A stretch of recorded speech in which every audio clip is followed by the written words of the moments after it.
Assalamu alaikum. Peace be unto you. You be peace. Assalamu Allah. Peace to the true and living gods and goddesses on the face of the planet Earth. I'm your brother in the struggle, brother minister Alif Allah. And today, family, I want to share with you an important principle that's coming from the messenger's message in this age of mess, from Message to the Blackman in America, published in 1965. Today we're going to come from page number 72, the chapter titled, The Principles of Islam. Now, a lot of brothers and sisters are using good niyat or good intentions. Their intent is to understand the creator of all creation. And you have to be real careful how you perceive and define the reality of God. Because what can happen is the 10%, the rich, the slave makers of the poor, can confuse you. And they can take your knowledge and put a virus in it, which is a trick, and wake you up and then put you right back to sleep. Take you out of that mystery God and turn you right back towards another mystery God, just under a different name, under a different concept. And what you find happening is brothers and sisters that used to believe in the reality of Allah God will start to believe that there is another reality besides the reality of God. So some people try to justify the existence of that mystery God, but there is no mystery God. The Son of Man has searched for that mystery God for trillions of years and simply was unable to find that mystery God. There are billions of people on earth today that believe in this mystery God. They stand up and pray to this mystery God. Some bow down to this mystery God. Some turn towards the east, the west, the north, the south. Some are full of faith and hope in that mystery God. Some have been waiting upon that mystery God to come bring them food. However, out of the billions of people and out of the millions and billions and trillions of years on the face of this planet, not one, listen carefully, not one person that you know can show and prove that mystery God. Not one. Not one has ever shown and proved that mystery God. You can gather all of these 85% mentally dead, all of the 10% rich slave makers of the poor who teach the poor lies, gather them all together and tell them all of y'all together, pray to this mystery God and manifest itself or himself or herself or their selves. Can't do it. They'll tell you about a hollow earth with living aliens up in there. They'll tell you about these strange, weird planets somewhere beyond the cosmos that have intelligent life on them that is greater than life that we know of right here on the first face of the planet Earth as human beings. But ask all of these alien mystery gods. Call upon these ancient, modern, or future mystery gods. Show and prove one of these living aliens. Just one. I ain't talking about a dead alien. I'm talking about show me just one of these spooky aliens. It's a belief.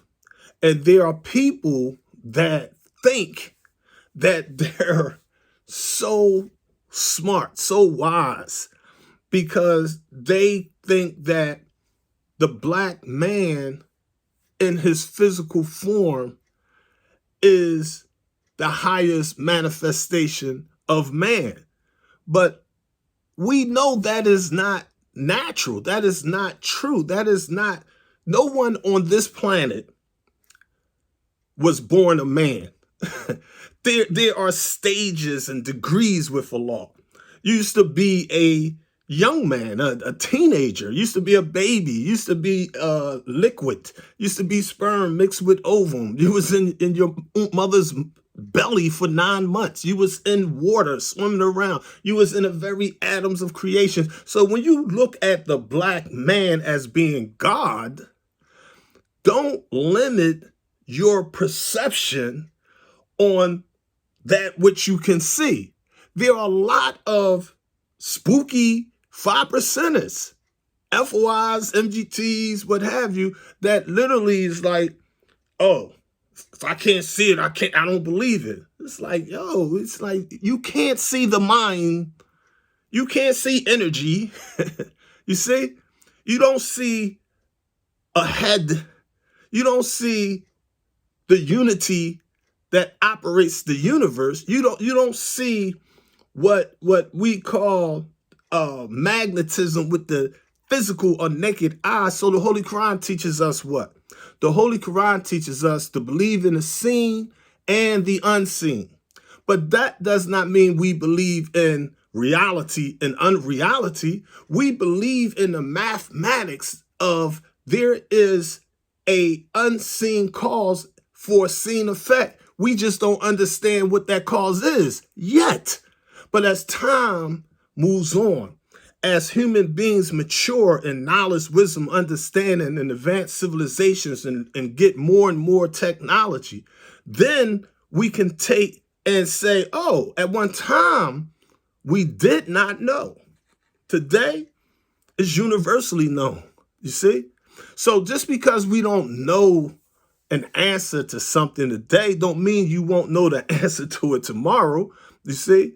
There's degrees with Allah. When you went into school, you didn't know your alphabet. I mean, but as you start writing them and learning them, boom, okay, it's a lot of spooky stuff out there. You got to be careful. So I want to read this little brief. It's only like 1 full page or 1.5 pages of the principles of Islam. This is what the Honorable Elijah Muhammad taught us about this power that is higher than a physical man, if you will. And we're going to get into this. The principles of Islam. The number one principle of Islam is a belief in a law God, the belief in a power higher than man. Although man may be ignorant of just who it is who has such supreme power, it can be traced back to the beginning of the civilization of the human race and to the beginning of the writing of history. Regardless of tribes and national gods, there still exists the belief in a greater God that was more powerful than their national gods or those who were molded by their own hands out of clay, wood, iron, silver, gold, and stone. Some of these gods were the leaders of their tribes or people. There were fire gods and birds, animals, snakes, beasts, and even trees were worshipped as God. The God in Islam is not a national or tribal God, but as the Holy Quran describes him in the opening words, he is the Lord of the worlds.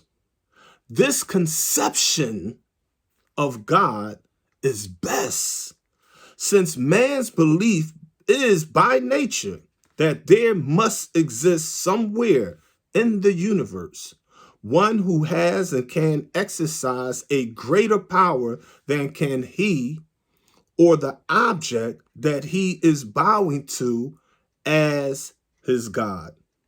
The Islam God is one of whom there is no equal, one to whom whatsoever is in the heavens and whatsoever is in the earth submits, willingly or unwillingly. He is the Lord of the creation of the universe. And since he has no equal, he demands universal recognition and complete submission to his will. All religions, directly or indirectly, recognize and preach the oneness of God. The conception of a divine supreme being is accepted by all intelligent human beings. Even savages recognize a power that is supreme. Islam rejects the belief in the plurality of persons in the Godhead. Say, He, Allah, is one.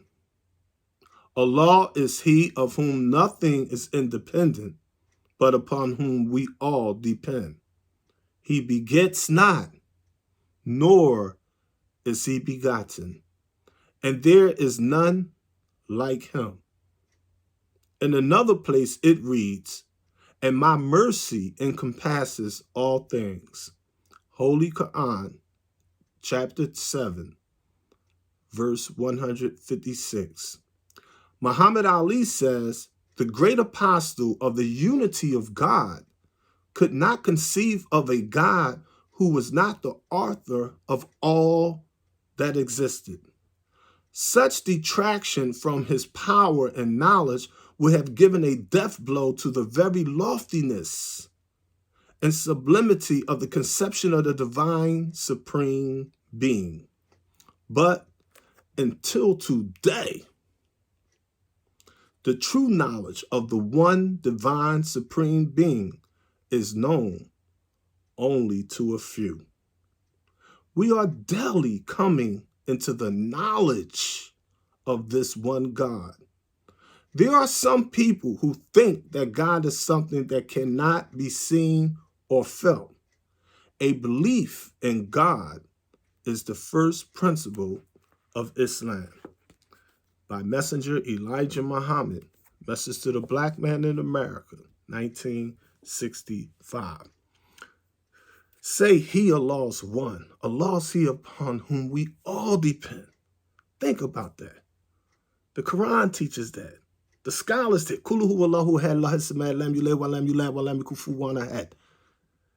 That don't throw me into some spooky stuff. You see? He begets not, nor is He begotten.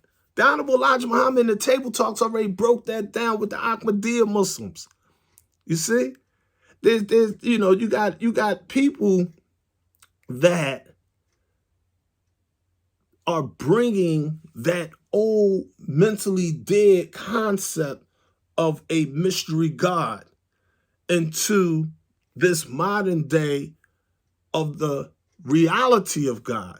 And they're trying to bind that spooky stuff to that which is real. And we don't waste our time searching for no mystery God. We're not sitting here on the earth trying to look past the moon and our sun and our stars and past the darkness of space or dark matter and trying to pierce the universe and say, oh, there He is, there she is, there they go, they're up here, they're down there. Will you sit up at home and wait for that mystery God to bring you food? We can believe anything, but knowledge is different from belief. We're born in belief and we grow in faith and we eventually get through mythos and legends and we get knowledge, then we get some wisdom, then we get understanding, and then we have the actual experiences that conceptualizes the reality of God for you as an individual. We know that we are living on a planet that weighs 6 sextillion tons. We can mathematically calculate the diameter of the earth, the weight of the rocks, the 1 cubic foot of water. Allah, God, who came in the person of Master Fard Muhammad, to whom all praises due forever, told us that that moon was made 66 trillion years ago from this planet that we call Earth.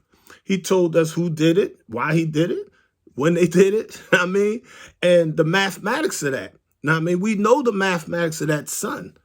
You see, we know the mathematics of the star, their compositions, their elements, you know what I mean? Hydrogen and helium. The sun is 93 million miles away. Alpha Centauri, the closest star. We taught that thoughts travel 24 billion miles per second. You see? We're taught what is a light year. So we're taught the sciences of light. We're not taught spooky stuff. We're not taught mere belief. We're taught that Islam, real Islam, is mathematics. And mathematics is Islam. That's the messenger's message in the Theology of Time, 1972. He said, if your teachings are not in harmony or in accord with the universal order of things, it cannot be said to be from Allah or the God. You're taking and mixing pseudoscience with the natural order of things. You see? Science has always shown and proven to be wrong. And science has always shown and proven to be right. That's the law of polarity. You don't have hot and cold. You have degrees of the law of polarity. While Dr. Yaqub was playing, he was playing a game. He was playing with 2 pieces of lodestone. He was playing with a rock from the north and a rock from the south. You know, they naturally attack their natural magnets. He was playing with 2 pieces of steel, and he noticed the magnetic attraction of one over the other. Opposites attract, likes repel. So when someone come to you with that which is real, Satan going to come with that which is unreal. It's up to you to analyze it, deputize it, and scrutinize it, and make a determination within yourself. And you have to say, okay, well, I tried that mystery God. I tried all those mystery gods. I prayed to those mystery gods, and nothing happened. You see? But once you start understanding the reality of God, you bear witness. Yes, I believe in a head. I believe in Allah Muhammadan Abdullah Rasulullah, not a spook guide or a spook messenger. You see? I believe in the reality of God, in the sense that when we say there is no God but God, La ilaha, we're saying that all these mystery gods, I'm talking about, there is no Anunnaki gods over us. There's no Jesus coming back off of cloud number 9 that's going to save us.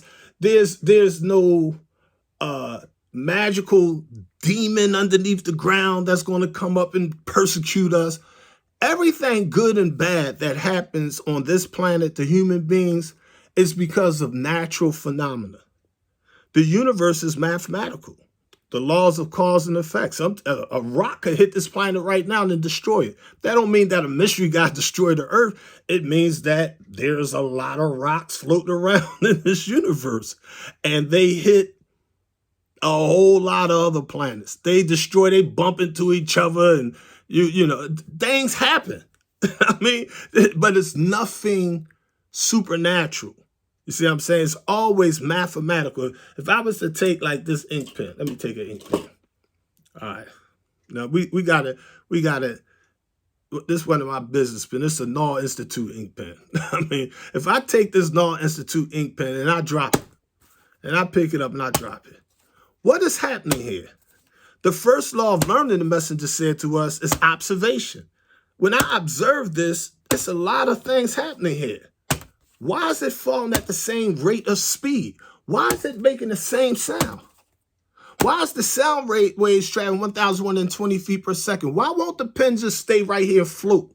Why won't it twirl around and turn into a butterfly and fly off? Because in this universe, that kind of stuff don't happen.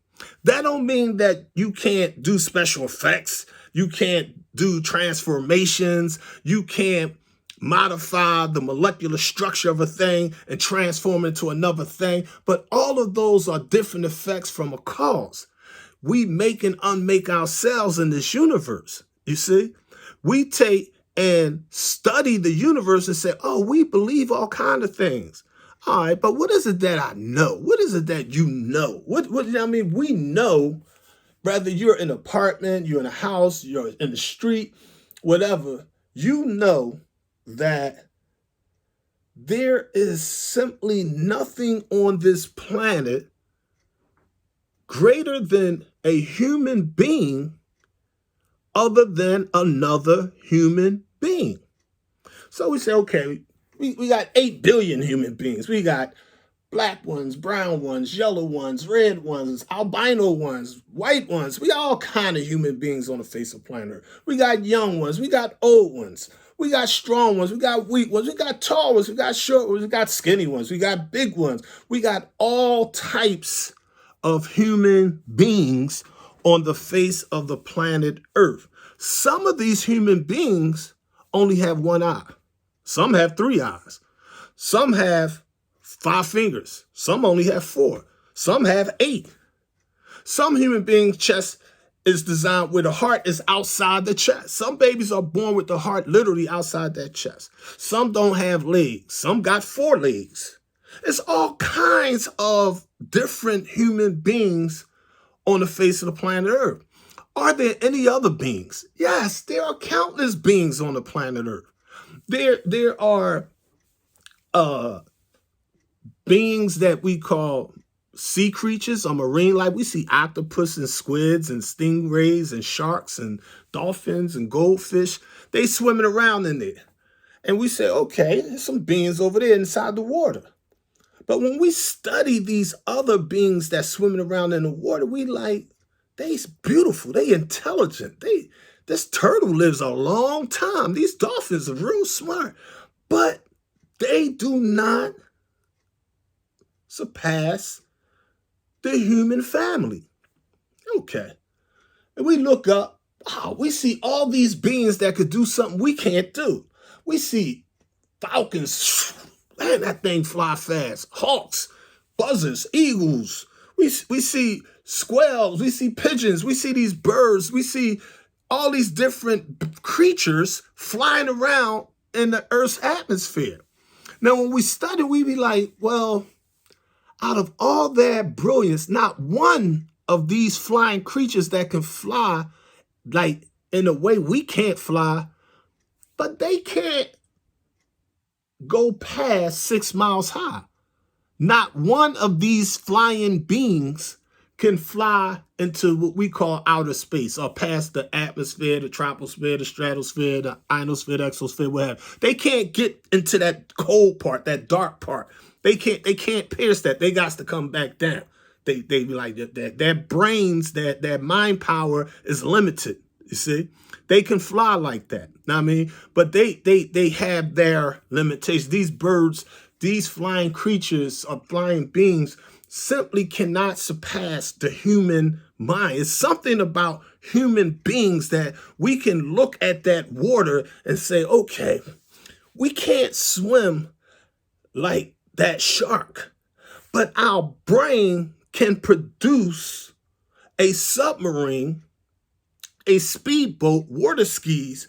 We could make a suit with an air tank on the back, and we could dive in there and we can breathe underwater like them.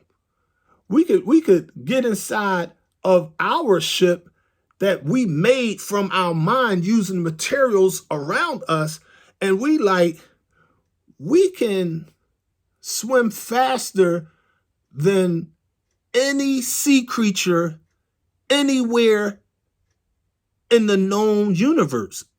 We don't care what kind of fish it is. It cannot move faster than human technology. Can't do it. You see?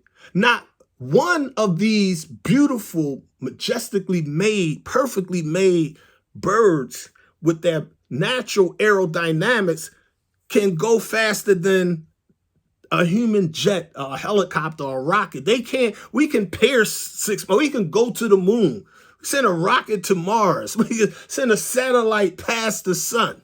You see? That's the power of the human being, the human experience, the human existence, the capabilities. Now, the human being that can produce the machine or the rocket to get to the moon is not going to do it in a vacuum. So when they take and say, okay, we're going to make this rocket, we're going to the moon, what happens? It fails. Oh, we're human beings. Failure is part of the learning curve. So what happened? Russia building, we building, China, whatever. The white man build. Everybody's trying to do that thing. It's like we have countless failures, but we have countless successes. You see, you'd be on the tip like, okay, well, it's not that easy to get from here to Mars yet. It's 2024.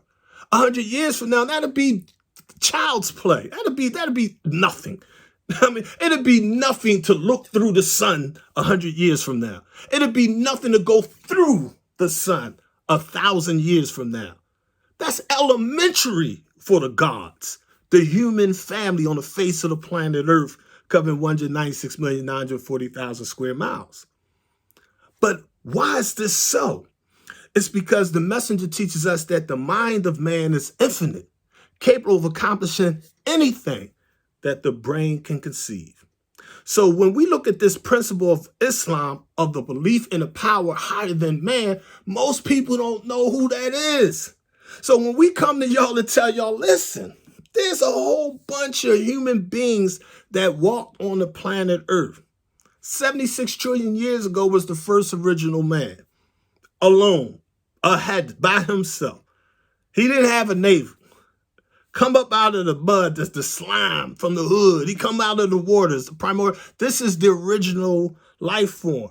The message explained that he didn't look like we look today. Why would he need fingernails and eyebrows? And I mean, it's like how he physically looked, we don't know. It was 76 trillion years ago. You see? So just because you don't know something don't mean you can't extrapolate things such as he was a man because he's the progenitor or the genetic essence that produced us in this form today. You see? Every black man has nipples like a woman. Every child, black, white, male, female, is born asexual. Every child, if the genetic atomic structure, if the DNA code is saying like, okay, the water essence is going to take and produce a double X chromosome or an X and a Y chromosome, we be like, okay, we're going to have a girl or a boy. We're going to manifest ourselves through the black woman or the brown woman or the yellow woman or the red woman or the brown or the white one, but through some woman in this form, in this day and time, in this stage of our manifestation. But originally, we didn't even need a physical woman to manifest the original man or God in person. That in Arabic, the word person is sakin. Allahi sakin, or the God in person. We say, okay, we have a whole bunch of gods on earth today. But all of the human beings on earth is billions of people now. They say around 8 billion people, all right? Give or take. But these 8 billion people are the exact same people. The original DNA has dominant and recessive genes in your body. If you was to take a drip of your blood, just a drop of it, take a hair off your body, just a hair, a dip of your saliva, a teardrop, some earwax, a boogie. If you took your urine, your fecal matter, and you analyzed it, magnified it, and you went deeper into it, and you looked at it, you'd be like, yo, this is the essence of all life here. You see? If the original man went to the moon and spit on the moon and came back trillions of years in the future, that spittle would produce a civilization all over that moon. It would terraform the moon. That's how powerful you are, the essence of life. but you don't know yourself. Because out of these 8 billion people on the planet Earth, we have vacuums in our time, in our motion, in our space. So we allowed the brown man to rule the world. He became dominant eventually. And the black man took back seat. We allowed the yellow man to rule. So we allowed the red man to rule. We allowed the white man to rule. He's been ruling for the past 6,000 years. Nothing personal. It's the natural order of things. You see? It's like people like, well, the white man, he did evil, this, that. Yeah. So did the black man. Before the white man, down below Muhammad teaches us what? And I tell you where, Message of the Black Man, Flag of Islam, 1974, Theology of Time, 1972, on and on and on. But the Honorable Muhammad teaches us, and it's well known. Now, I'm giving you a short version. He teaches us that Yaqub, Dr. Yaqub Malik Shabazz, Yaqub, the maker of the white man, before the white man was made, Yaqub was the one that taught them to prick the brains of the baby and feed them to wild beasts. That was the black man doing that, you see? He teaches us that 66 trillion years ago, before any brown, yellow, red, or white people on earth, it was a black man that tried to destroy the planet Earth. And he formed our moon, but he killed 1 billion people. Not the slave trade, not the Holocaust, not a war, but the sum of all wars. He teaches us 35,000 years ago, we was going to war with the Hindus, the Indians.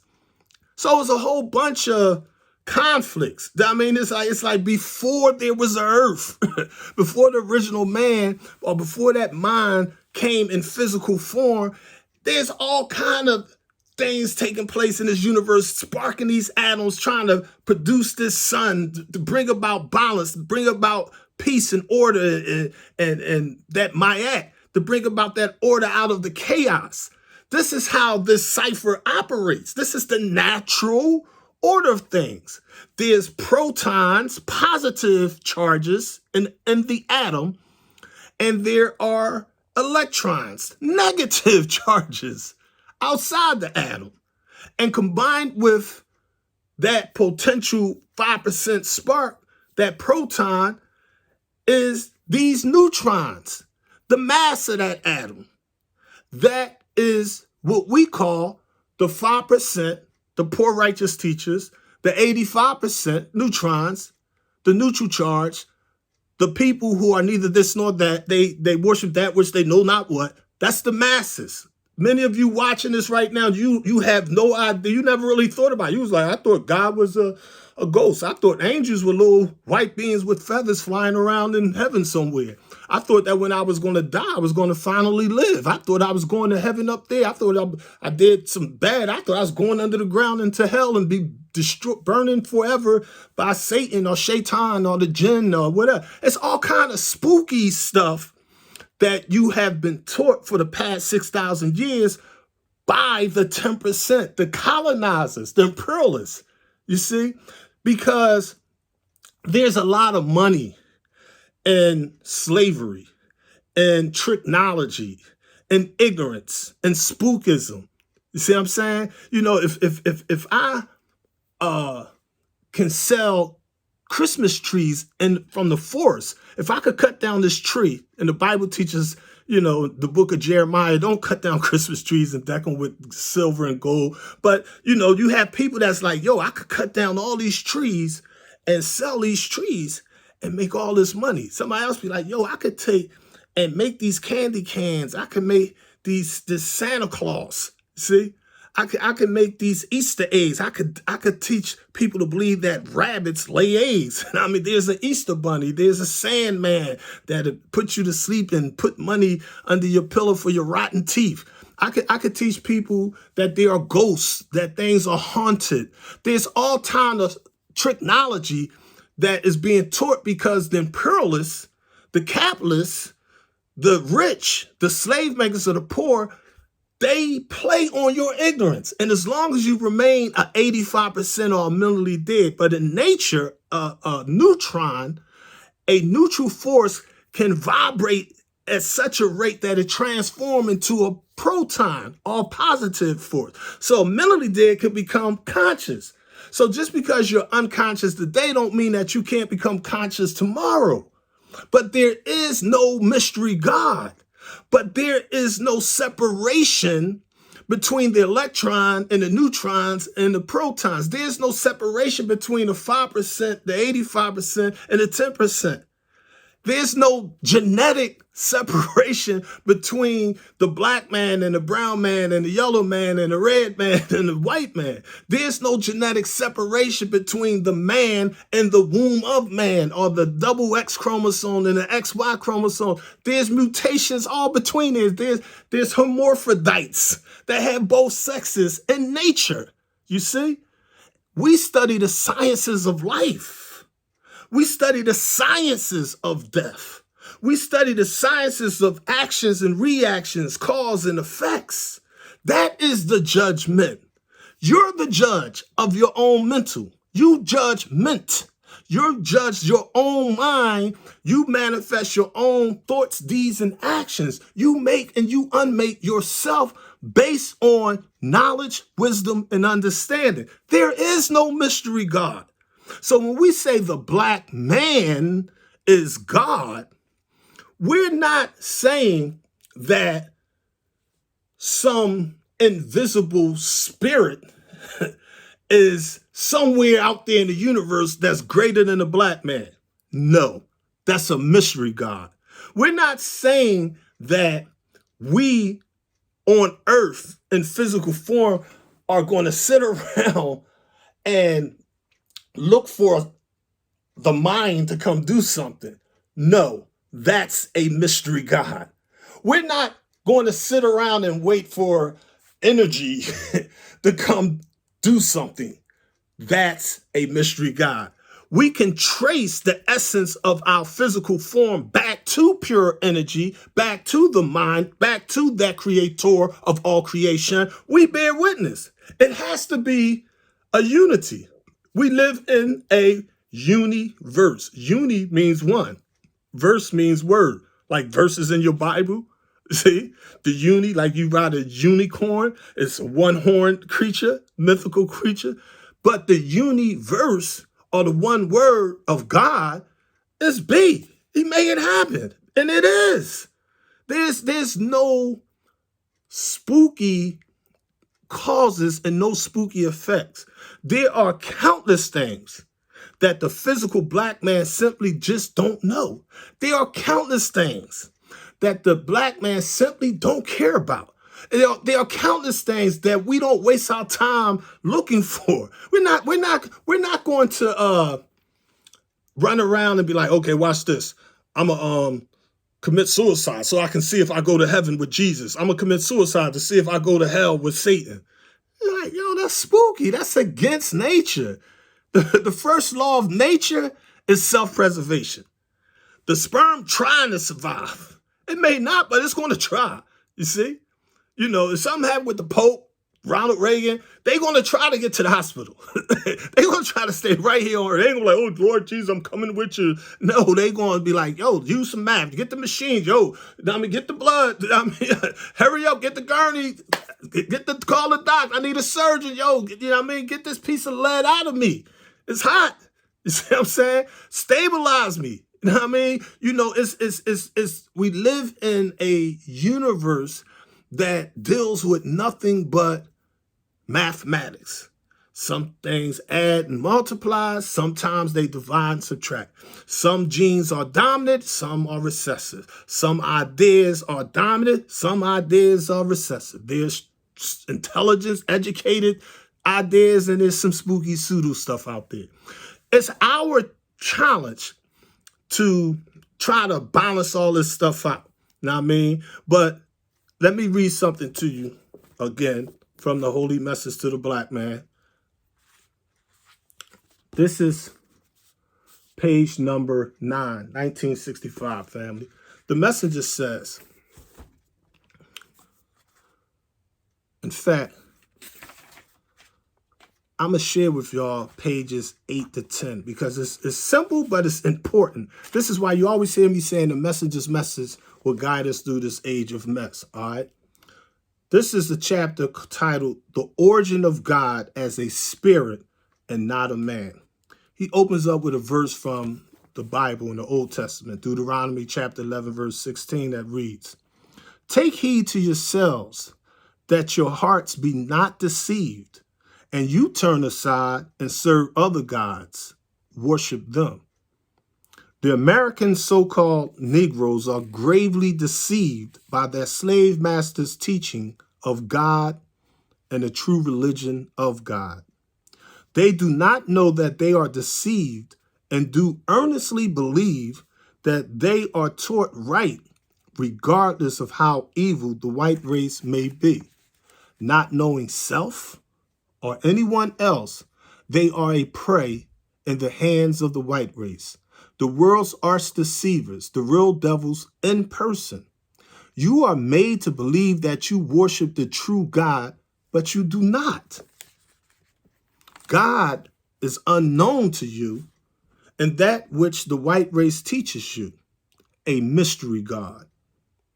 The great arch deceivers, the white race, were taught by their father, Yaqub, 6,000 years ago, how to teach that God is a spirit, spook, and not a man. And the grafting of his people, the white race, Mr. Yaqub taught his people to contend with us over the reality of God by asking us of the whereabouts of that first one, God, who created the heavens and the earth. And that, Yaqub said, we cannot do. Well, we all know that there was a God in the beginning that created all these things, and do know that he does not exist today. But we know again that from that God, the person of God, continued into today in his people. And today a supreme one, God, has appeared among us with the same infinite wisdom to bring about a complete change. This is he whom I preach and teach you to believe and obey. The devil calls him a mystery God, yet claims that he begot a son by Mary. They call on you and me to take this son of Mary for a God who was a man before and after his death. Yet they deny the coming of God to be a man. If Jesus were a son of God, what about Moses and the other prophets? Were they not his sons since they were his prophets? The belief in a God other than a man, a spirit, Allah has taught me, goes back into the millions of years, long before Yaqub, the father of the devils, because the knowledge of God was kept as a secret from the public. This is the first time that it has ever been revealed. And we, the poor, rejected, and despised people, are blessed to be the first of all the people of earth to receive this secret knowledge of God. If this people, the white race, would teach you truth which has been revealed to me, they would be hastening their own doom. For they were not created to teach us the truth, but rather to teach us falsehood, just contrary to the truth. It stands true that they are enemies of the truth by their ever warring against the truth. They know that Islam is the truth. They know that the history of them that God has revealed to me is the truth, but they do not like for you to know such truth of them. Therefore, they seek every means to oppose this teaching. They try every one of you that say you believe it and are my followers. They are watching you and me, seeking a chance to do us harm. They are so upset and afraid that they visit you at your homes to question you on your sincerity, to Islam. As David said in his Psalms chapter 37, verse 32, the wicked watches the righteous and seeketh to slay him. Also, Psalms chapter 37, verse 30, the mouth of the righteous speaketh wisdom, and his tongue talketh of judgment. And in another place, Psalms chapter 94, verse 16, who will rise up for me against the workers of iniquity? I have answered him and said, here I am, take me. For the evil done against my people, the so-called Negroes, I will not keep silent until he executes judgment and defends my cause. Fear not my life, for he is well able to defend it. Know that God is a man and not a spook. All praises is due to Allah, who came in the person of Master Fard Muhammad, to whom all praises are due forever. People, the reality of God is here. The mystery of God is no more. It's up to you to either accept it or reject it. Peace. The struggle continues.